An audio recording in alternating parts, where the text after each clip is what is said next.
The BJP both claiming that they've done more to preserve the legacy of Baba Saheb Ambedkar. To talk about this, I'm joined on the broadcast by the grandson of the man himself, Prakash Ambedkar, president of the Vanchit Bahujan Aghadi, two-time Lok Sabha MP, now joins us on this broadcast. Mr. Ambedkar, when you heard this controversy play itself out, sparked by the comments made by Union Home Minister Amit Shah and the opposition's selective interpretation of a much longer speech, what really was going through your mind, and what do you make of the manner in which there is now this big fight between the BJP and the Congress about who loves Baba Saheb more? Chip, let me put it across that both do not love Dr. Ambedkar, Dr. Baba Saheb Ambedkar. That has been the checkered history right from 1946, if I'm right, if I must say so.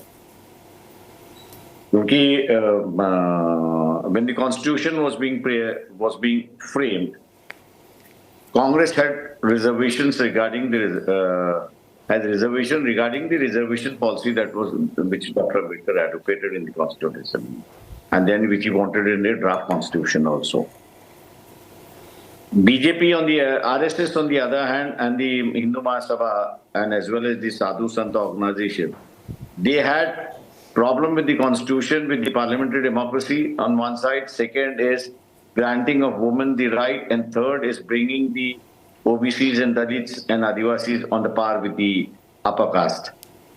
So these were controversies where during Dr. Ambedkar's lifetime. Therefore, to say that both are now propagating Dr. Baba Saheb Ambedkar's philosophy, I would say is out of context. The fact is, while Ambedkar ji was alive, both the RSS and the Congress, led at that time by Pandit Jawaharlal Nehru, and even Mahatma Gandhi, had different issues with the positions that he took.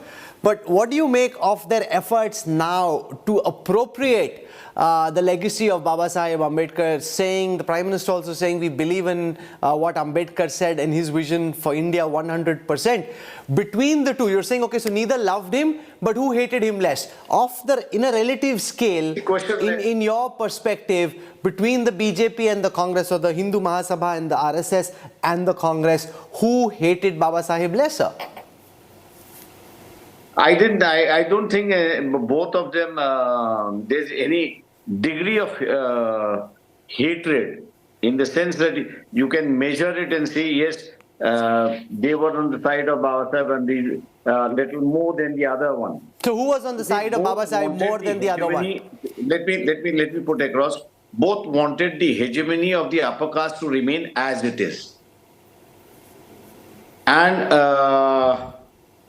that Baba Saheb tried to destroy it by the constitution, by adopting principles which were based on liberty, equality and fraternity. And therefore both were equally opposed to each other, both were equally opposed to Dr. Baba Saheb Ambedkar. Who disliked him less? But the masses had taken the situation in their control, and therefore the masses were with Baba Saheb Ambedkar during those periods, and therefore they couldn't do much about it. And therefore today what we see is that one nation, one election is another way of saying, of bringing about the dictatorship in this country. We spoke earlier about what happened when Ambedkar ji was alive, about who was closer to him.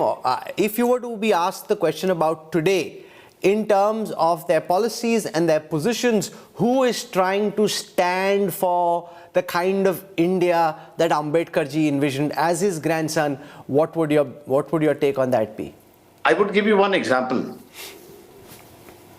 He wanted the economic policy of this country to be part of the constitution, which he laid down later, in the states and minorities, where he divided economy into three parts. One is that where the nation, one economy which is the nation lifeline should be in the hands of the government. The second is the state's autonomy has to remain, therefore some sectors have to remain, and the rest should be in the private sector. Today what we are finding, The lifeline of the country, economy, is now being privatized. Do we say we follow the policy of Dr. Ambedkar? The war has changed. Today it's not the sword that is ruling, it is the pen that is ruling. Therefore, invading each other economy is a way of ruling the world. Okay, you've had your say. Prakash Ambedkar, grandson Is of this Baba policy Saheb. being followed by both the parties? Sure, I hear what you're saying. You're sounding equally frustrated and disappointed with both national parties and the kind of positions that you've taken. You're saying it's at odds with the vision that Ambedkar ji had for India. Thank you very much, Thanks a lot. Prakash Ambedkar, for joining us. Appreciate this. Thank you. Bye-bye.